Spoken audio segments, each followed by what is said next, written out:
السلام علیکم جی، بہت شکریہ آپ تمام صاحبان کا آج صبح تشریف لانے کا۔ انکنوینئنس جو ہوئی ہے اس کے لیے معذرت خواہ ہیں، لیکن اس میں ہماری ذمہ داری نہیں ہے۔ مزمل صاحب کراچی سے آ رہے تھے، 7 بجے جو فلائٹ چلنی تھی وہ فائنلی 9:30 بجے چلی ہے، 9:30 بجے تو ابھی پہنچے ہیں۔ آج کی گفتگو تو مزمل صاحب ہی کریں گے ساری، basically this rooted in economy, لیکن میں ایک چھوٹی سی بات آپ لوگوں کو چاہوں گا سینسٹائز کرنا۔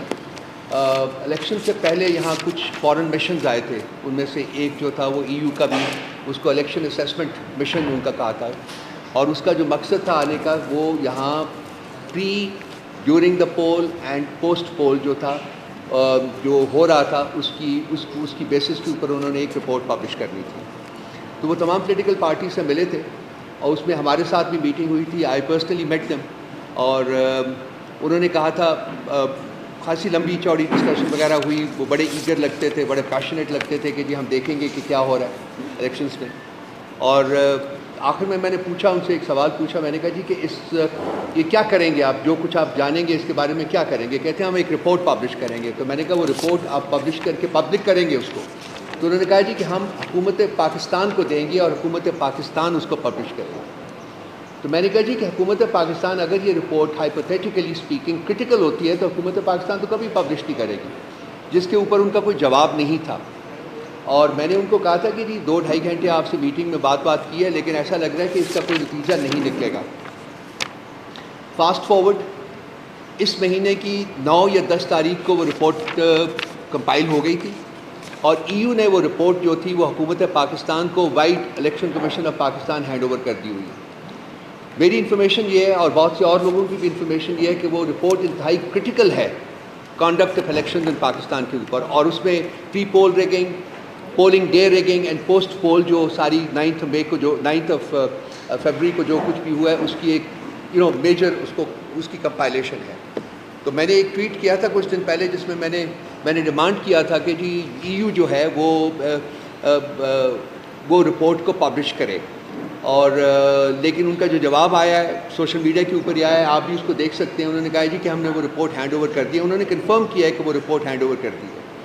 سو میں آپ لوگوں کی وساطت سے، ہم لوگ PTI کے پلیٹ فارم سے ہم ڈیمانڈ کرتے ہیں یورپین یونین کو کہ وہ الیکشنز کے بہتر نفاذ کے لیے فیوچر میں وہ رپورٹ جو ہے اس کو پبلک کیا جائے، کیونکہ یہ پاکستان کے عوام کا حق ہے، اور تاکہ ان کو پتہ چل سکے کہ الیکشن کس طریقے سے اس ملک میں کنڈکٹ کیے گئے ہیں۔ یہ بہت امپورٹنٹ ہے۔ اس کے بعد کامن ویلتھ ڈیلیگیشن بھی آیا تھا، ان کی رپورٹ بھی میرا خیال ہے کہ پبلیکیشن کی کمپائلیشن کی آخری سٹیجز کے اوپر ہے، اور اگر وہ بھی اس کو پبلک نہیں کرتے تو ہم ان سے یہ ڈیمانڈ کریں گے۔ تو یہ ایک چھوٹی سی بات میں نے آپ کے ساتھ شیئر کرنی تھی۔ اب میں تکلیف دوں گا مزمل صاحب کو کہ اکانومی کے اوپر اور باقی ریلیٹڈ میٹرز کے اوپر جو ہے وہ آپ سے بات کریں گے۔ Thank you. ہاں، ہم یورپین یونین کو we are calling upon them, کیونکہ یورپین یونین میں ہر سٹیزن کا رائٹ ٹو ایکسیس ہے، اور وہ اگر کوئی بھی EU کا سٹیزن جو ہے ہم وہ بھی سوچ رہے ہیں کہ اس کو بھی کیا جائے کہ EU میں کسی سٹیزن سے ریکویسٹ کی جائے کہ وہ رپورٹ پبلک کی جائے۔ الٹیمیٹلی تو ہو جائے گی، بٹ اگر ٹائملی وہ پبلک ہو جائے تو اس کے پازیٹیو نتائج جو ہے وہ آ سکتے ہیں۔ جی بسم اللہ الرحمن الرحیم۔ سب سے پہلے تو آپ سب لوگوں کا شکریہ، میں معذرت خواہ ہوں، 1 گھنٹہ جو ہے صبح فلائٹ 2.5 گھنٹے لیٹ ہوئی۔ پاکستان میں اس وقت معمول بن چکا ہوا ہے، PIA کی فلائٹس میری پچھلے 10 میں سے 6 فلائٹس لیٹ ہوئی ہیں، تو کچھ نہیں کر سکتے۔ اچھا، یہ آج جو میں یہاں آیا ہوں آل دا وے، اس میں آپ کو جو ہے پہلی بات تو یہ بتا دیں، کلیریفیکیشن دے دیں کہ PTI نے EU کو GSP پلس پہ کوئی لیٹر نہیں لکھا تھا، جس پہ ہم نے پہلے بھی کلیریفیکیشن دے دی تھی، اور نہایت ہی شرمناک بات ہے، منسٹر آف انفارمیشن جو ہے عطا تارڑ، وہ جو ہے ایک PMLN کے سیل کے انفارمیشن لیڈر زیادہ رہے اور پاکستان کے انفارمیشن منسٹر کم رکھ کے وہ پروپیگنڈا پھیلاتے رہے، اور ابھی تک انہوں نے اس کی معافی نہیں مانگی۔ دوسری چیز یہ تھی کہ آپ کو یاد ہوگا کہ ہم نے بھی ایک IMF کو لیٹر لکھا تھا، اور آپ کو لکھتے ہی بتا دیا تھا اس کے اسپرٹ میں کہ وہ لیٹر قطعاً وہ نہیں ہے کہ IMF کا پروگرام کو روکا جائے، یا IMF پاکستان میں کام نہ کرے، یا IMF پاکستان کے ساتھ کام نہ کرے۔ تو اس کا جو ہے ایک IMF کی اسپوکس پرسن نے باقاعدہ اس کا جواب دیا تھا انٹرنیشنلی, اور پھر اس کے بعد انہوں نے ہمیں بھی اس کا رپلائی کیا, اور وہ ایگزیکٹلی وہی رپلائی ہے جو میڈیا میں انہوں نے ایک پریس ریلیز جاری کی تھی. اس کی امپورٹنس یہ ہے کہ آئی ایم ایف نے جو ہے اسپوکس پرسن ہمارے رؤوف صاحب کو اس کا لیٹر کا جواب دیا, اور یہ 8 مارچ کو جواب آیا, اور اس کے بعد آئی ایم ایف پاکستان آیا. تو اس سے آپ یہ دیکھ لیں کہ کتنی اچھی جسے کہتے ہیں کہ ایک کورسپونڈنس ہوئی. اس میں جو آئی ایم ایف نے جو خاص بات کی ہمارے لیے, اس میں انہوں نے بتایا کہ آئی ایم ایف نے لیٹر ریسیو کیا, اور جو ہے ساتھ ساتھ یہ بھی بتایا جو ہم نے بھی آپ کو, میں نے اپنی لاسٹ پریس کانفرنس میں بھی بتایا تھا کہ آئی ایم ایف کا مینڈیٹ نہیں ہوتا ڈومیسٹک پالیٹکس میں. تو انہوں نے ان کے ورڈنگ ہے, یہ آپ سن لیں, the international institution with a narrow mandate on economic issues does not commit on domestic political developments. However, given the importance of the institutional environment for economic stability and growth, we do encourage free, fair and peaceful resolution of all electoral disputes. That is the key point. یہ انہوں نے press release میں بتائی تھی. تو اس کے بعد آپ کو پتہ ہے کہ آئی ایم ایف پاکستان آیا 9 سے 14 سے 19 مارچ تک, اور سکسیسفلی جو ہے آئی ایم ایف نے اپنا پروگرام مکمل کیا. میں سب سے پہلے تو کانگریچولیٹ کروں گا پورے پاکستان کو کہ کافی عرصے کے بعد پاکستان نے ایک سٹینڈ بائی پروگرام مکمل کیا, اور خصوصی طور پہ خان صاحب, عمران خان صاحب کو اس پہ شکریہ ادا کروں گا, کیونکہ جب یہ پروگرام شروع ہوا تھا تو آئی ایم ایف جو ہے عمران خان صاحب کے پاس آیا تھا, اور انہوں نے کہا تھا یہ پروگرام اس وقت شروع ہوگا جب اس کی آپ کنسنٹ دیں گے. تو ان دی انٹرسٹ آف پاکستان جو ہے ہم نے, خان صاحب نے اس کا جو ہے کنسنٹ دیا تھا, اور یہ پروگرام سٹارٹ ہوا تھا. $3 ارب کا اسٹیبلائزیشن پروگرام تھا یہ, جو سٹینڈ بائی پروگرام تھا. اس کے بعد جب وہ پاکستان میں پہلے ریویو کے لیے آئے تو انہوں نے پھر ہم سے ریکویسٹ کی تھی کہ آپ ہم سے ملیں, اور ہمارے بورڈ آف ڈائریکٹر کہہ رہے ہیں کہ آپ سے پھر ملیں, کیونکہ خان صاحب اریسٹ ہو چکے ہوئے تھے تو وہ نہیں مل سکتے تھے. اس کے باوجود وہ پاکستان سے چلے گئے, انہوں نے جو ہے ہم سے انسسٹ کیا. اس کے بعد ہمارے رؤوف صاحب اور جو ہے چیئرمین گور صاحب کرسمس سے پہلے دسمبر کی آخری ڈیٹس میں ملے, اور اس کے بعد پاسبل ہوا 11 جنوری کو پاکستان کو قسط ملی. اسی کے تسلسل میں ہم نے ان کو خط لکھا تھا, جو ہماری ان سے کمیونیکیشن ہوتی رہی. اس کمیونیکیشن کے جواب میں انہوں نے ہمیں بھی ایک رپلائی دیا, اور جس میں ہم کافی انکریج ہوئے ہیں کہ ایک تو نہ صرف انہوں نے ہمیں یہ انفارم کیا کہ ان کا مینڈیٹ جو ہے اکنامک مینڈیٹ نہیں ہے, لیکن وہ انکریج کر رہے ہیں تمام جو الیکشن ریلیٹڈ ڈسپیوٹ ہے اس کو ریزولوشن کی طرف. ساتھ ساتھ انہوں نے ہمیں انفارم کیا کہ ہم پاکستان آ رہے ہیں فار دا سیکنڈ ریویو, اور ہو سکتا ہے کہ اتھارٹیز ہم سے نئے پروگرام کی بھی ریکویسٹ کرے. تو پورے قوم کو مبارکباد. اس میں کیئر ٹیکرز کو بھی کریڈٹ جاتا ہے, ادارے جتنے بھی ہیں, اسٹیٹ بینک, SIFC, سب نے مل کے یہ پروگرام کامیاب بنایا, اور یہ ہماری شروع سے منشا بھی تھی. اب جو پرابلم ہے وہ یہ ہے کہ آئی ایم ایف ابھی جب آیا ہے سیکنڈ ریویو میں, تو آئی ایم ایف کیا کر کے گیا ہے اور آگے ہونے کیا والا ہے, پاکستان کن حالات میں کھڑا ہے, یہ ایک بہت بڑا سوال ہے جو آج کی پریس کانفرنس میں ہم کور کرنا چاہ رہے ہیں. سب سے پہلے تو آئی ایم ایف آیا 14 سے 19 تاریخ کو, سٹاف لیول ایگریمنٹ ہو گیا, لیکن وہ سٹاف لیول ایگریمنٹ ہونے کے بعد ابھی تک انہوں نے بورڈ کی میٹنگ کا اعلان نہیں کیا. اور وہ کیوں نہیں کیا, اس کی شاید پرائمریلی وجہ آج کی اخبارات میں بھی اس کا ذکر ہے, کل کی اخبارات میں بھی اس کا ذکر ہے کہ آئی ایم ایف جو ہے 30 مارچ تک کے جو پاکستان کے معاشی اشاریہ ڈیٹا ہے اس کا ویٹ کر رہا ہے, اور اس کے ویٹ کرنے کے بعد وہ یہ جو سٹاف لیول ایگریمنٹ ہے وہ اپنے بورڈ آف ڈائریکٹرز کے پاس لے کر جائے گا. تو اس کا مطلب یہ ہے کہ اپریل کا آخری ہفتہ ہو جائے گا, اور ہو سکتا ہے کہ جب وہ ڈیٹا دیکھے اور پاکستان کے اگر کوئی محصولات, ٹیکس محصولات وغیرہ میں کوئی کمی بیشی ہوئی تو ہو سکتا ہے کہ آئی ایم ایف پہلے ڈیمانڈ کرے کہ آپ نئے ٹیکسز لگائیں. اس کی ایک ہم نے جھلک دیکھ لی ہے تاجر دوست ایپ کر کے, جو ایک شروع ہو گئی ہے کہ 1 تاریخ سے جو ہے ریٹیل ٹیکسز وغیرہ کی بات ہو رہی ہے. تو تیار ہو جائے سب سے پہلے کہ ہو سکتا ہے کہ بجائے نئے پروگرام کے سٹارٹ سے پہلے ہی جو ہے ٹیکسیشن سے ریلیٹڈ چیزیں جو ہے اور نئی چیزیں آ جائے, جس سے ایک مہنگائی کا طوفان آ جائے گا. آئی ایم ایف اپنی اس رپورٹ میں جو سٹاف لیول ایگریمنٹ کر کے گیا ہے وہ ایک بات بول کے گیا ہے, وہ یہ بول کے گیا ہے کہ growth is expected to remain modest, یعنی کہ پاکستان میں گروتھ ابھی بھی اس پروگرام کے باوجود موڈسٹ رہے گی. اور جو سب سے زیادہ جو میرے آپ اور سب کے لیے پریشان کن بات ہے وہ یہ ہے کہ انفلیشن جو ہے, مہنگائی جو ہے وہ ٹارگٹ سے ابو رہے گی. افراط زر, پاکستان اس وقت ایک ایسے مہنگائی کے بھور میں پھنسا ہوا ہے 2022 سے, جب سے یہ پی ڈی ایم کی حکومت آئی تھی اور پھر کیئر ٹیکر بھی اس کو نہ سنبھال سکی.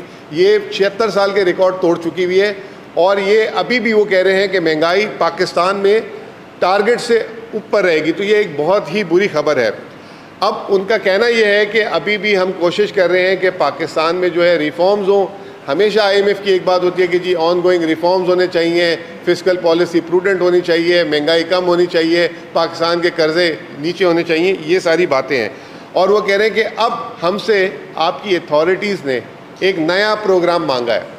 میں آپ کو تھوڑا سا اس کا ایک پس منظر دیتا ہوں کہ شہباز شریف صاحب جن کو پتہ بھی نہیں تھا, جن کے پاس مینڈیٹ بھی نہیں تھا, وہ ایک دم جب سرپرائز ان کو لا کے بٹھایا گیا یا لائے گئے یا جو بھی ہوا, انہوں نے ایک سٹینڈرڈ جسے کہتے ہیں وہ میں یہ کہوں گا کہ وہ ورڈ تو نہیں غیر پارلیمانی ہے, وہ بونگی مار دی کہ ہم جو ہے آئی ایم ایف سے جو ہے ایک نیا پروگرام لینے جا رہے ہیں. 5 سال کا خود ہی اعلان کر دیا انہوں نے, اور 5 سال کا ایک پروگرام لینے جا رہے ہیں, اور پاکستان کے لیے پروگرام ناگزیر ہے. اب وہ پروگرام کا جب انہوں نے اعلان کیا تو آئی ایم ایف نے سب سے پہلے تو یہ بولا کہ ہم اس پروگرام کے لیے پاکستان نہیں آ رہے, پہلے تو یہ جو پروگرام چل رہا ہے اس کو آپ مکمل کریں. دوسرا کوئی طویل مدتی پروگرام نہیں ہوتا, وہ 3 سال کا پروگرام ہوگا اگر ہوگا بھی تو اس کو اب وزیر خزانہ نے کلیئر بھی کرنا شروع کر دیا کہ جی 3 سالہ پروگرام, اس کی بھی بات چیت وہ کہہ رہے ہیں کہ ابھی نہیں کریں گے. اپریل میں جب آئی ایم ایف کی جو اینول سیشنز ہوں گے واشنگٹن میں, تو وہاں وزیر خزانہ آئے اس کی بات چیت شروع کریں گے. تو یہ جو ساری کی ساری جو ڈسکشن ہوگی, ہم یہ سمجھتے ہیں کہ یہ بہت امپورٹنٹ ہے, اور اس پہ جو ہے نظر رکھنی چاہیے کہ کیا انہوں نے ڈیمانڈ کی ابھی تک جو سامنے آئی ہیں, وہ میں آپ لوگوں کے سامنے رکھنا چاہتا ہوں, اور آپ فیصلہ کریں کہ آیا یہ حکومت آنکھیں بند کر کے ایک آئی ایم ایف کے پروگرام کی طرف چلی جائے, یا جو ہے اس پہ نظر ثانی کی جائے. نمبر 1, 60 روپے پیٹرولیم لیوی اس وقت ہے. 2018 میں مفتاح اسماعیل نے کیا تھا 30 روپے, 20 روپے سے 30 روپے مفتاح اسماعیل کر کے گئے تھے. پھر 30 روپے پی ٹی آئی کی حکومت میں 3.5 سال رہا, بلکہ آخری جب پی ٹی آئی کی حکومت کے سال تھا اس میں پیٹرولیم لیوی کو 10 روپے کبھی 5 روپے رکھا. جیسے ہی ان کی حکومت آئی اس کو انہوں نے 30 سے 50 روپے کیا, اسحاق ڈار نے 50 سے 60 روپے کیا. اب نئی ڈیمانڈ ہے 100 روپے لیٹر, 100 روپے لیٹر پیٹرولیم لیوی کو کر دیا جائے, کیونکہ ٹیکس محصولات کم ہے. پہلی ڈیمانڈ یہ ہے. دوسری ڈیمانڈ, بجلی اور گیس کی قیمتیں واپس سے بڑھائی جائیں. بجلی کی قیمت کا بول رہے ہیں کہ جو ہے جولائی سے بڑھائیں. گیس کی قیمت ابھی ہم آپ سے بات کر رہے ہیں تو آج بھی سوئی نارتھ نے 175% گیس کی قیمتیں بڑھانے کے لیے جو ہے اوگرا اس کی سفارش کی, آج اس کی ہیئرنگ کر رہا ہے. پچھلے 6 مہینے میں 600% گیس کی قیمتیں بڑھ چکی ہوئی ہیں. اس کے باوجود آج پھر 175% گیس کی قیمتوں کی بات ہو رہی ہے. ریٹیل ٹیکسز ہم سپورٹ کرتے ہیں کہ لگنے چاہیے پورے پاکستان میں, اور اس کو جو ہے ڈسکریج ہمیشہ سے پی ایم ایل این ہی کرتی رہی ہے, یہ فوری طور پہ لگنا چاہیے. پھر جو سب سے جسے کہتے ہیں کہ آئی ایم ایف کو نالج نہیں ہے یا کیا ہے, این ایف سی کی ریویژن کی بات شروع کر دی انہوں نے کہ این ایف سی کو نظر ثانی کیا جائے. 2010 میں این ایف سی پہ بات ہوئی تھی کہ اس کا شیئر بڑھ سکتا ہے, کم نہیں ہو سکتا. اگر یہ کرنے جاتے ہیں, اس وقت میں خود پہلی دفعہ آپ لوگوں کے سامنے ایک صوبائی حکومت کو بھی جو ہے ریپرزینٹ کر رہا ہوں, جو میں ایک صوبائی حکومت کے کانٹیکٹ سے آپ کو بتاؤں کہ 90% سے لے کے 93-94% تک حکومت جو ٹرانسفر کرتی ہے وہ صوبائی حکومت کے اخراجات اس سے پورے ہوتے ہیں. اگر اس میں ذرا سی بھی کوئی پرابلم ہوگی تو ملک میں ایک بہت بے چینی کی صورتحال ہو جائے گی. تو یہ آئی ایم ایف کی ایک ڈیمانڈ یہ بھی ہے. پھر اس سے بڑی چیز, ایک طرف تو آئی ایم ایف بار بار کہہ دیتا ہے کہ بے نظیر انکم سپورٹ پروگرام جو ہمارا احساس پروگرام تھا, ہم نے جو ہے غریبوں کو پروٹیکٹ کرنے کے لیے, کیونکہ ہمارا پروگرام بہت سخت ہوتا ہے, اس سے مہنگائی ہوتی ہے, تو وہ رکھا ہے 400 ارب روپے کا. اب نئے پروگرام میں آئی ایم ایف کہہ رہا ہے کہ یہ 400 ارب وفاق خرچ کرنا بند کر دے اور صوبائی حکومتیں لے لیں. تو صوبائی حکومتیں جو ہیں وہ آگے یہ کہہ رہی ہیں کہ یہ آپ نے اپنی مرضی سے دینا تھا, یہ آپ ہمیں کیوں دے رہے ہیں؟ اگر ہم نے کسی کو پیسے دینے ہوں گے تو ہم خود دے دیں گے, کتنے دینے یہ کون آپ طے کرنے والے ہوتے ہیں؟ تو اب آئی ایم ایف یہ جو ایک پہلے جو بتاتا تھا کہ غریبوں کو پروٹیکٹ کرنے کے لیے وہ گورنمنٹس کو پش کر رہا ہے, اب وہ کہہ رہا ہے کہ بے نظیر انکم سپورٹ پروگرام صوبے لے لیں. پھر اس کے بعد بڑے شوق سے فیتے کاٹتے تھے شہباز شریف صاحب, احسن اقبال صاحب, ہم نے اتنے ڈیولپمنٹ کیے. پہلی بات تو یہ کہ کبھی کوئی ان سے سوال کرے, یہ ان سے پلاننگ کمیشن سے, احسن اقبال صاحب سے, جتنی آپ نے اسکیم اور پروجیکٹس کیے ہیں اگر آج سے شروع کریں تو کتنے سال تک ختم ہوں گے وہ. اس وقت جو میری اطلاع ہے, جو میں جب تھا وزارت خزانہ میں, تو پاکستان کے سن 2002 اور 2003 میں جو پروجیکٹ اناؤنس کیے تھے حکومتوں نے وہ بھی مکمل نہیں ہوئے. تو ہم ہر بجٹ میں آتے ہیں ایسے فضول پروگرام اعلان کرتے ہیں, عوام دوست یہ وہ. تو اب IMF ایک ڈیمانڈ کر رہا ہے کہ وفاقی جو PSDP ہے وہ ختم کر دیں, اور جس صوبے میں جو PSDP وفاقی ہو رہی ہے وہ صوبہ والا اس کو لے لے. اب صوبے والے یہ کہہ رہے ہیں کہ ہم کیسے لے سکتے ہیں وفاقی پروجیکٹ, آپ نے اعلان کیا, آپ جانیں, آپ کا کام جانیں, ہم کیسے لے سکتے ہیں. تو کہنے کا مطلب یہ کہ یہ ایک نئی چیز ہے فیڈرل فنڈ. پھر ہم نے اخبارات کے تھرو سنا یہ چیز جو کافی کنسرننگ ہے, وہ یہ ہے کہ CPEC کی گورنمنٹ نے کوئی وہ کی ہے کہ جو ان کی IPPs کی پیمنٹ ہے وہ اس سال جو ہے نہیں مزید کریں گے 48 ارب کے بعد. تو ایک یہ پاک چائنا جو ریلیشن شپ کاروبار کا ہے, یہ اس میں بھی ہمیں دیکھنا ہے کہ کہیں IMF کی کوئی ایسی کنڈیشن تو نہیں نئی پروگرام میں آ رہی. ٹھیک ہے, اس وقت پاکستان ایک بہت بڑے کرائسس میں ہے, پاکستان IMF پروگرام کے بغیر نہیں چل سکتا, لیکن اگر ہمیں فوری طور پہ پروگرام لینا ہے اور آنکھیں بند کر کے اگر ہم نے اس طرح کے چیز پہ سائن کر دیا, تو میں آپ کو ایک بات بتا دوں, حکومتیں تو آتی جاتی رہتی ہیں, پچھلے 5 سال میں بھی آپ نے دیکھا 3 حکومتیں آئی ہیں. جو سائن کر جاتا ہے وہ پھر اس کو بھگتنا پڑتا ہے آنے والی حکومتوں کو بھی. تو یہ ایک اور بہت امپورٹنٹ پوائنٹ ہے. Iran Pakistan gas pipeline کا بھی چند دن پہلے اعلان ہوا تھا, اور ایک دم پھر اس کے بعد آیا کہ اس کو بھی شیلف کیا جا رہا ہے. اب وہ اس پہ بھی ایک پریشر آ رہا ہے ساتھ ساتھ. پھر ابھی ہمارا گردشی قرضہ ہے, حکومت نے ایک پلان بنایا تھا کہ گردشی قرضہ ہم ادا کر دیں, IMF نے اس کو کہا کہ نہیں آپ اس طرح نہیں ادا کریں. دوسری طرف رپورٹ میں لکھتی ہے کہ آپ یہ گردشی قرضہ آپ کا ہے, آپ کی معیشت خراب ہو رہی ہے. تو میرا کہنے کا مطلب یہ, اس میں امپورٹنٹ بہت جو میں کہنا چاہ رہا ہوں, یہ جو نیا IMF پروگرام ہے یہ ایک بہت کرٹیکل پروگرام ہے. میں نے پچھلی پریس کانفرنس میں بھی بولا تھا, یہ عام پروگرامز کی طرح نہیں ہوگا. یہ پروگرام پورے پاکستان کو انوالو جب تک نہیں کیا جائے گا. ایک جو کیا کہتے ہیں فائنانس منسٹر ابھی آئے ہیں, وہ جا کے خود ڈیسائیڈ کر کے اگر آ گئے, اس میں صوبے انوالو ہیں. جیسے میں نے آپ کو 4 چیزیں بتائیں. نمبر 1 کہ BISP جو ہے بے نظیر انکم سپورٹ پروگرام کو صوبوں کو منتقل کر دیا جائے. اگر یہ سائن کر دیتے ہیں اور صوبے سے ایگری نہیں کرتے تو ملک میں ایک بہت بڑا کرائسس آ جاتا ہے. NFC پہ اگر کوئی کمٹمنٹ کر لیتے ہیں, NFC میں مان لیا کہ ابھی جیسے تیسے انہوں نے جو ہے 1 نمبر 2 نمبری کر کے جو ہے 2/3 اکثریت کے لیے کوشش کی ہے, لیکن اگر کچھ NFC میں اوپر نیچے کرنے کی بات ہو جاتی ہے تو اس سے صوبے ڈسٹرب ہو جاتے ہیں. تو میں ریکویسٹ کروں گا کہ اس پروگرام کے سٹارٹ کرنے سے پہلے گورنمنٹ جو ہے, ویسے تو مینڈیٹڈ نہیں ہے, ایک نیشنل لیول کنسلٹیشن چاہیے ہوں گی, جو ڈیسیشنز وہ صوبوں سے ریلیٹڈ لینے جائیں گے. پھر مہنگائی کے طوفان, اس میں جیسے میں نے کہا 100 روپے لیٹر اگر پیٹرولیم لیوی, دنیا میں کہیں مثال نہیں ملتی. اس کے علاوہ 18% سیلز ٹیکس لگانے کی بھی بات کر رہے ہیں پیٹرول میں. تو کہاں لے کے جائیں گے؟ سرمایہ کاری اس وقت مکمل طور پہ بند ہو چکی ہوئی ہے.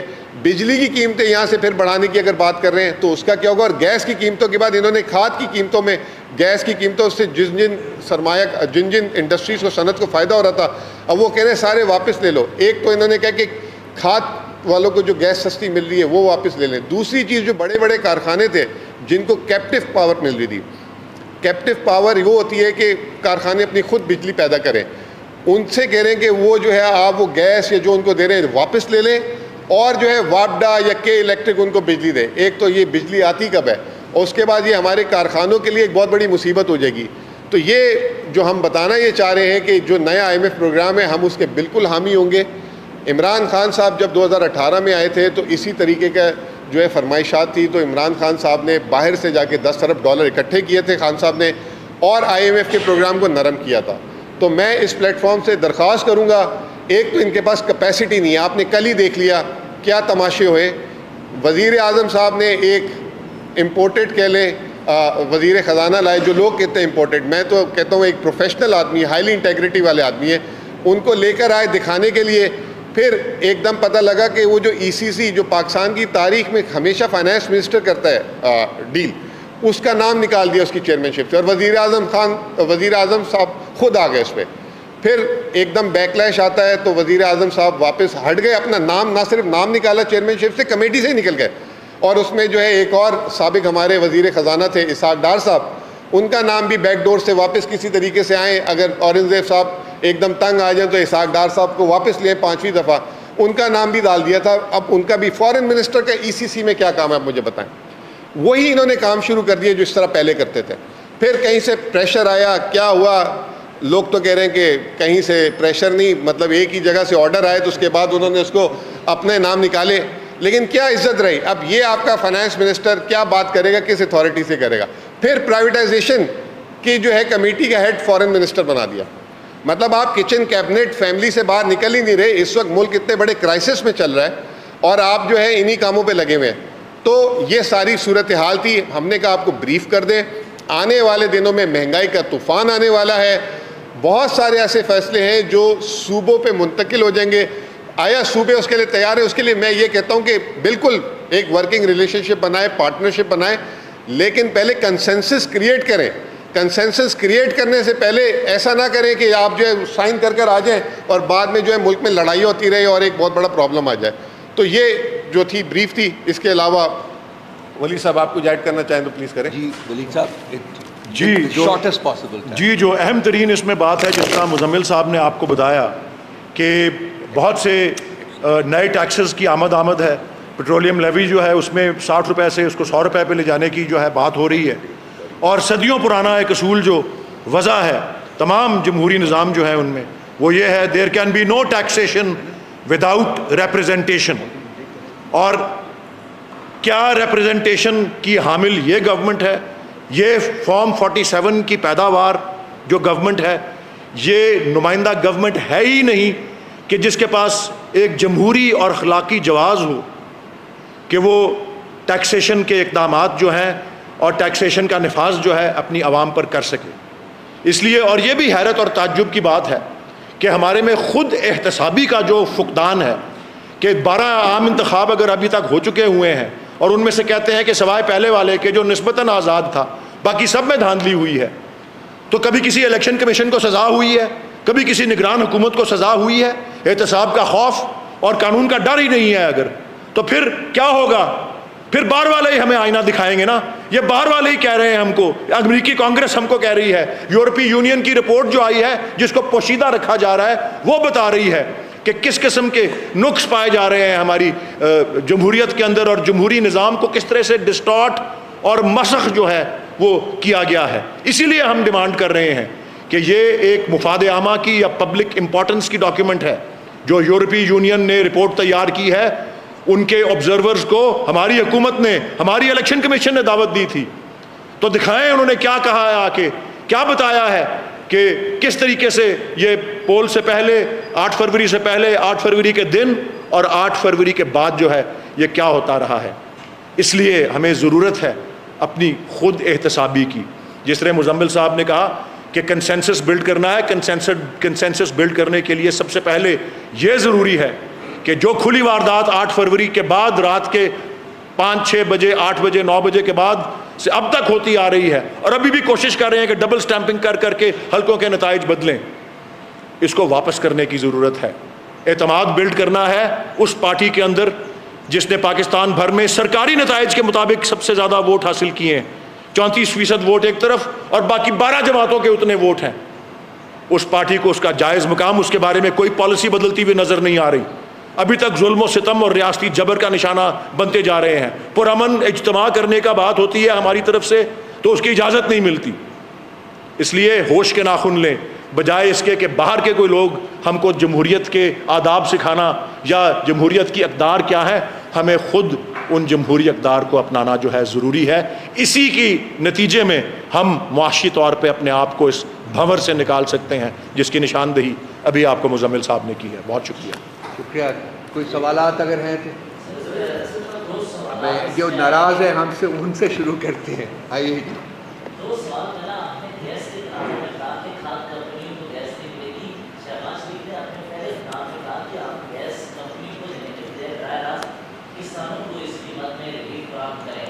دوسرا یہ کہ ایسا ہی 80 قانونی ڈھانچہ نہیں ہے, کانسٹیٹیوشن میں اس کی کوئی گنجائش نہیں ہے, فیصلے تو وہ کر رہی ہے, اس پر آپ کا کیا ہوگا, کیونکہ آپ کیا بتائیں گے کہ اس کے فیصلے؟ دیکھیں جی, سب سے پہلے تو شہباز شریف کے ریلیف سے اللہ بچائے, ٹھیک ہے نا. وہ ایک آپ دیکھ رہے ہوں گے کہ پنجاب میں تصویر والا تھیلا گھوم رہا ہے اور وہ کہتے ہیں کہ پہلے تصویر کھنچاؤ پھر تھیلا لو. اگر خدا نہ خواستہ ڈائریکٹ کسان کو کھاد پہنچانے والی بات ہوگی تو پہلے تو کھاد کے اوپر سونا یوریا جو بھی نام ہوتے ہیں اس کی جگہ ایک تصویر لگی ہوگی, ٹھیک ہے نا, اور پھر کہیں گے تصویر کھنچاؤ اور کسان جو ہے کھاد سے بھی محروم ہو جائے گا. تو یہ خدا نہ خواستہ ایسی اگر چیز کرنے گئے تو یہ تو بہت بڑی جیسے کہ چور بازاری اور دکان کھل جائے گی. اس کے لیے بھی بہت کیئرفلی ہمیں ایک میکینزم کرنا پڑے گا. دوسری بات ایس آئی ایف سی کی میں آپ کو تھوڑی سی کلیئرٹی دے دوں. ایس آئی ایف سی جو میری نظر میں ایک refined version of board of investment ہے. اس کا مطلب ہی جو ہے اس کے نام سے ظاہر ہوتا ہے انویسٹمنٹ فیسیلیٹیشن کمیٹی, ٹھیک ہے نا, کہ ملک میں انویسٹمنٹس لے کر آئے, سرمایہ کاری لے کر آئے. لیکن ایس آئی ایف سی نے جو پچھلے دور میں جو کیئر ٹیکر میں ایک اچھی چیز یہ کی تھی کہ ملک میں جو ہے جو اسمگلنگ ہو رہی تھی, جو معاشی بے ضابطگیاں تھیں, اس پہ کنٹرول کیا, ڈالر کو کنٹرول کیا, جس کا 100% کریڈٹ جاتا ہے. لیکن ابھی تک سرمایہ کاری, اور سرمایہ کاری یہ بھی نہیں ہے کہ راتوں رات آ جاتی ہے, اٹ ٹیکس ٹائم. لیکن ایک غلط ایکسپیکٹیشن کریٹ کی گئی, آپ کو یاد ہوگا پچھلے سال کہ 25 ارب ڈالر کہاں سے آ رہے ہیں, 25 کہاں سے آ رہے ہیں, یہ چیزیں نیگیٹو ہوتی ہیں. تو ابھی تک وہ مٹیریلائزیشن نہیں ہوئی. اور میں یہ سمجھتا ہوں کہ پاکستان کے پاس اس وقت کوئی ایسا ایسٹ بھی نہیں ہے, جیسے ایجپٹ میں پورا شہر بھیج دیا 35 ارب ڈالر کا.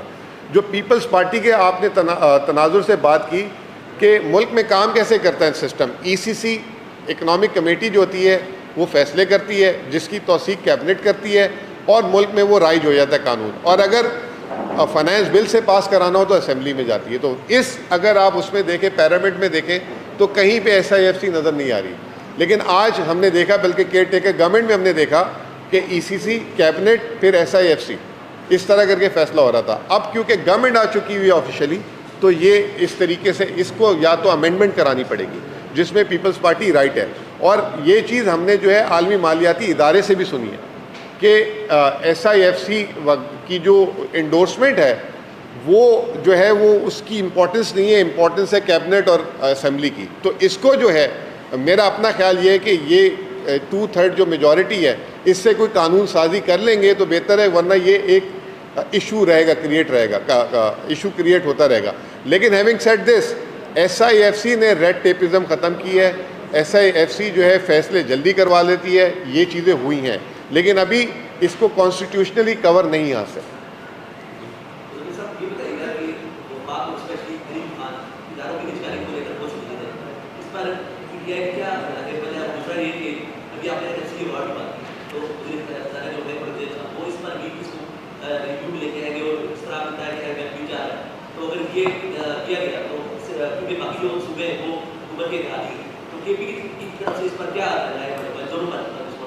دیکھیں جی, سب سے پہلے تو جو نجکاری کے وزیر ہیں علیم خان صاحب, وہ جو نجکاری کی کمیٹی تھی اس کے چیئرمین شپ تو فورن منسٹر کو دے دی گئی.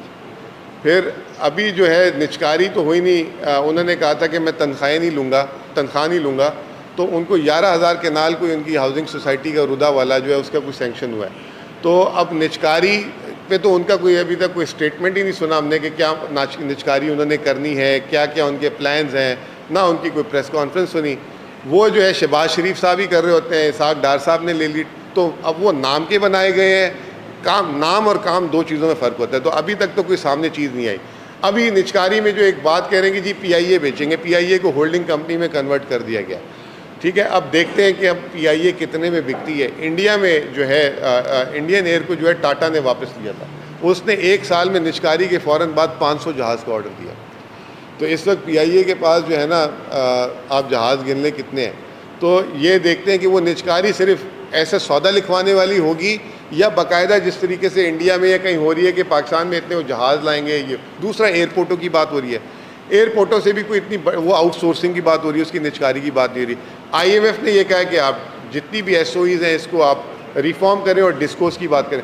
تو پاکستان بیچے گا کیا؟ اس وقت میرے پاس مجھے کوئی چیز بیچنے کے لیے نظر ہی نہیں آ رہی خاص, جس سے اب ایجپٹ نے پورا شہر بیچا 35 ارب ڈالر کا یو اے ای کو.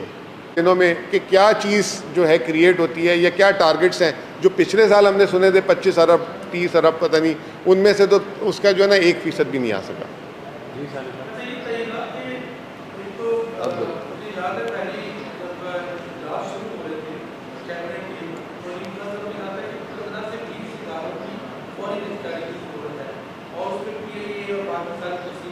یہ تو 10 سال سے سارے بول رہے ہیں.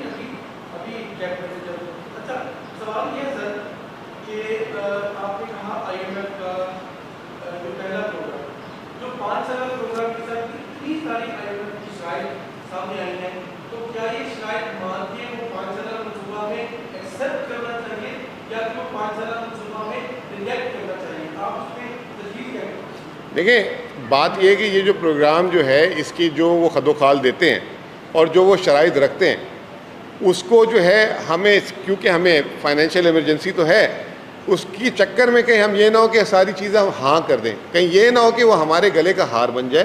تو جیسے میں نے آپ کو بتائی 6-7 چیزیں، اس دفعہ یہ فسکل پروگرام آ رہا ہے اور ہو سکتا ہے کہ وہ ڈیٹ ریسٹرکچرنگ کی بھی بات کر لیں، کیونکہ پاکستان کے جو قرضے ہیں آمدنی سے بہت زیادہ ہیں. اگر ٹیکس یا تو 2 طریقے ہیں، یا ڈیٹ ریسٹرکچرنگ ہو جائے گی یا ملک میں اتنا وہ ٹیکس لگانے جا رہے ہیں کہ وہ ٹیکس لگا دیں تاکہ جو ہے حکومت اپنے قرضے بھی دے دے، صوبوں کو بھی پیسہ دے دے. اگر وہ ٹیکس لگنے جاتے ہیں تو کس پہ آئے گا؟ وہ میرے آپ پہ، عوام پہ آئے گا. دوسری بات یہ کہ IMF جو ہے، ایک میں امپورٹنٹ بات تھی جو بولنا بھول گیا اس میں، ہم سیاسی حکومتوں کی تو بات کرتے ہیں اکاؤنٹیبلٹی کی کہ انہوں نے یہ غلطی کر دی، اس کی وجہ سے یہ ہو گیا. کبھی ہم نے IMF پہ بولے کہ آپ نے یہ غلط ہمیں جو ہے پالیسی بتائی تھی جس کی وجہ سے ملک میں مہنگائی ہو گئی، یہ ہو گئی. ایک چھوٹی سی مثال دیتا ہوں کہ آج سے پہلے تک جتنے پروگرام تھے IMF کہتی رہی کہ جی بجلی کے ریٹ بڑھا دیں، گیس کے ریٹ بڑھا دیں، گردشی قرضے کم ہو جائیں گے. اب IMF کہہ رہی ہے کہ نہیں، آپ کو لاسز کٹ کرنے پڑیں گے، اپنی کاسٹ کو نیچے لانا پڑے گا، ورنہ یہ گردشی قرضے ختم نہیں ہوں گے. اس کی چکر میں 16 روپے سے 60 روپے بجلی چلی گئی، وہ جس سے ہمارے کارخانے تباہ ہو گئے، صنعت تباہ ہو گئی، یہ ساری چیزیں ہو گئی. دوسری چیز IMF کہتی ہے ریئل اسٹیٹ پہ ٹیکس لگائیں. اب میں آپ کو بڑی مزے کی بات بتاتا ہوں کہ نان فائلر اس وقت اگر زمین خریدتا ہے، ریئل اسٹیٹ خریدتا ہے، تو 23% اس کو ٹیکس دینا پڑے گا، 23%، جس کی وجہ سے KP جیسے صوبے میں 2 سال سے کوئی پراپرٹی ٹرانسفر آفیشیل ہو ہی نہیں رہی، لوگ اسٹامپ پیپر پہ اسٹامپے لگائے جا رہے ہیں. تو ادھر IMF نے ٹیکس بڑھوا دیا کہ جی حکومت کو آمدنی ہوگی، اب وفاقی حکومت کو بھی لاس ہو رہا ہے، صوبائی حکومت کو بھی لاس ہو رہا ہے. تو IMF سے آنکھوں میں آنکھیں ڈال کے ان سے ڈیبیٹ کرنی ہوگی، بجائے آپ ان کی ڈکٹیشن لے لیں اور اس ڈکٹیشن پہ وہ کر دیں اور پھر آپ کا ملک جو ہے الٹا اور چوک ہو جائے. تو میں سمجھتا ہوں یہ بھی بہت ایک امپورٹنٹ بات تھی جو میں رؤوف صاحب آپ بھی سنیں، آپ کو مزہ آئے گا یہ بات سن کے، کہ IMF نے دنیا میں سب سے زیادہ پروگرام ہیٹی کو دیے ہیں، 30 پروگرام، اور پاکستان نے 24 پروگرام دیے ہیں. پروگرامز کے اعتبار سے دنیا کا 5ویں نمبر پہ پاکستان ملک آتا ہے IMF پروگرام لینے پہ. اب وہ ایک الگ بحث ہے ہم نے کتنے مکمل کیے کتنے نامکمل کیے. اس سے آپ اندازہ لگا لیں کہ IMF کی بھی پاکستان کے معاشی معاملات میں وہ بھی ٹریننگ لے رہا ہے، ٹھیک ہے نا، پاکستان پہ، اور وہ پھر سیکھتا ہے، پھر وہ نئی چیز لاتا ہے، وہ کرتا ہے. تو یہ چیز ہمارے مقامی طور پہ ان کو جو ہے ہیلپ کرنی پڑے گی اور ہمیں ان کے ساتھ بات کرنی پڑے گی، پراپر ڈسکشن کریں، پروفیشنلی ڈسکشن کریں، اور پھر اس کے بعد کنسنسس کریٹ کریں اور پھر اگلے پروگرام کو لے کے جائیں. انشاءاللہ تعالیٰ پاکستان بہت فائدے میں رہے گا. لیکن مسئلہ یہ ہے کہ کنسنسس کون کرے گا؟ جو مینڈیٹڈ گورنمنٹ تھی، جو جیتی تھی، وہ کرواتے تو زیادہ اچھا تھا. اب یہ کنسنسس ہی نہیں بلڈ ہوگا، تو یہ بھی ایک پرابلم ہے. پہلے تو PDM اپنے اندر کنسنسس کریٹ کر لینا، ان کے بھی ایشوز ہیں. جی شیخ صاحب لاسٹ کویشچن.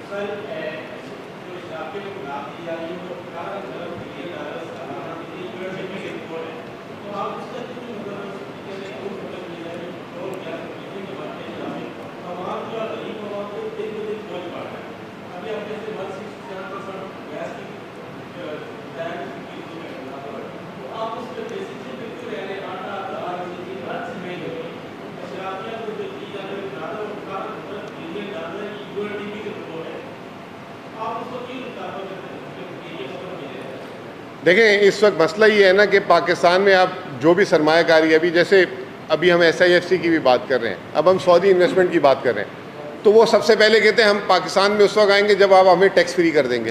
تو یہ اشرافیہ ہے. تو پاکستان میں جو بھی کوئی صنعت لگانے آتا ہے، وہ چاہے مقامی ہو چاہے باہر والا ہو، ابھی جیسے آج کل ریفائنری پالیسی آ رہی ہے، ریفائنریز والے کہہ رہے ہیں کہ جی پہلے آپ ہمیں ٹیکس کے سارے ایگزمپشنز دے دیں پھر ہم ریفائنری لگائیں گے. تو مسئلہ یہ ہے کہ کیپٹل کو اٹریکٹ کرنے کے لیے آپ کو انسینٹیو دینا پڑتا ہے, لیکن اس کو آپ ایک ٹائم میں ختم کریں نا, 3 سال 2 سال 5 سال 10 سال. ابھی جیسے سی پیک کے ہمارے پاور پروجیکٹس ہیں, یہ جب تک رہیں گے ان پہ ٹیکس فری ہیں یہ. تو ہماری غلطی ہے, جیسے میں نے آپ کو کہا, ہم جلد بازی میں یا دکھانے کے لیے کہ یہ سرمایہ کاری لا رہے ہیں. جیسے سی پیک میں ہم نے پاور پلانٹس لے کر آئے, آج وہ جو ہے اس میں ہمیں 2200 ارب روپے جو ہے صرف کیپیسٹی پیمنٹ ادا کرنی پڑتی ہے. تو ہمارا جو نیگوشیٹ کرنے کا طریقہ ہے وہ بڑا خراب ہے. اس میں میں بات کلوز کروں گا ایک بات کر کے. ایجپٹ نے ابھی 35 ارب ڈالر کا جو لینڈ بیچا ہے UAE کو, انہوں نے یہ کہا ہے کہ آپ سرمایہ کاری اس کے اوپر کریں گے اور اس کے جتنا بھی شیئر ہوگا پروفٹ کا 35% وہ ایجپٹ کو اس میں بھی پروفٹ بھی دیں گے. تو ہمیں اپنے ایگریمنٹس اچھے کرنے چاہیے. ہمیں جلد بازی میں عجلت میں ہم ایگریمنٹس کر دیتے ہیں, پھر وہی اشرافیہ اس کا فائدہ لیتی ہے, کورٹ میں جاتی ہے, آپ پہ کیس کرتی ہے. اب چھوٹی سی مثال میری KP کی لے لیں. KP کے آج جو پیٹرول نکلتا ہے 42% پاکستان کا پیٹرول KP سے جو ہے نکل رہا ہے. اس میں یہ تھا معاہدہ کہ جی $40 جو ہے قیمت سے اوپر اگر قیمت جائے گی تو اس کی پروفٹ شیئرنگ ہوگی آئل کمپنی, حکومت پاکستان اور KPK کی گورنمنٹ. اب جب وہ 2012 کی پالیسی آئی, جب پیسے لینے کی باری آئی تو ان پیٹرولیم کمپنیز نے سٹے لے لیا وجہ کے. اب وہ سٹے کی وجہ سے اربوں روپے حکومت پاکستان کو جو پروفٹ, ابھی $90 آئل کی پرائس چل رہی ہے, $40 میں آئل کمپنیاں لے کے جا رہی ہے. سارا منافع وہ آئل کمپنیاں رکھ رہی ہیں, جس میں پاکستان کی آئل کمپنیاں بھی جو بڑی بڑی اس کے نام ہے. تو وہ جو ہے دس از کالڈ اشرافیہ. تو ہمیں اپنے ایگریمنٹس اور دوسرا ہمیں جو ہے اپنا جو ہے کورٹ سسٹم اس سے جو ہے صحیح کرنا پڑے گا. بہت بہت شکریہ. تھینک یو, بڑی مہربانی, شکریہ. پوری دنیا کو 23 پروگرام دیے نا, 30 حیاتی ہیٹی